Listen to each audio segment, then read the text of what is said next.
Welcome to the media.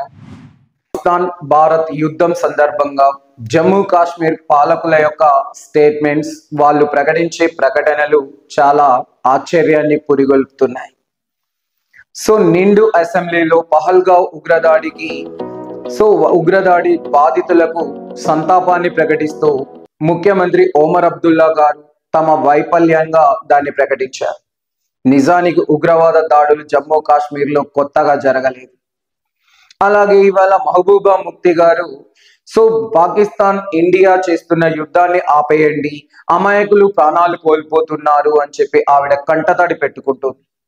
మరి ఇవాళ భారత్ యుద్ధం చేయట్లేదే, జమ్మూ కాశ్మీర్ పైన ఇవాళ దాడులు చేయట్లేదే, జమ్మూ కాశ్మీర్ పైన పాకిస్తాన్ ఏళ్ల తరబడి భారత్ పైన రక్తపు టేరులను పారిస్తోంది. ఆ రక్తపు టేరులను పారించడానికి సహకరించింది జమ్మూ కాశ్మీర్ వాసులు, జమ్మూ కాశ్మీర్ పాలకులు.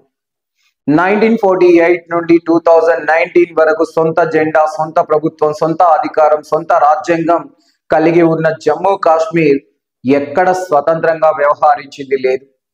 భారత్ వ్యతిరేక విధానాలకు, పాకిస్తాన్ అనుకూల విధానాలకు అది వంత పాడుతూనే ఉంది. సొంత గడ్డ పైన సొంత జెండా ఉన్నప్పుడు భారత జాతీయ జెండాను అవమానించిన దాన్ని ఖండించలేదు. పాకిస్తాన్ జెండాలను ఎగరవేసిన వాళ్ళను శిక్షించలేదు. హిందుస్థాన్ ముర్దాబాద్, పాకిస్తాన్ జిందాబాద్ అని చెప్పి రోడ్ల మీద ర్యాలీలు తీసిన వాళ్ళ పైన చట్టపరమైన చర్యలు తీసుకోలేదు జమ్మూ కాశ్మీర్ పాలకులు. మరి ఇవాళ కొత్తగా ఏదో ముంచుకొచ్చిన ఉపద్రవం లాగా ఇండియా పాకిస్తాన్ యుద్ధం వల్ల చాలా విధ్వంసం జరుగుతుంది, యుద్ధాన్ని ఆపేయండి అని అంటే ఈ మారణ హోమానికి ప్రత్యక్షంగానో పరోక్షంగానో మీరు కారకులే అన్న సంగతి మరవకూడదు.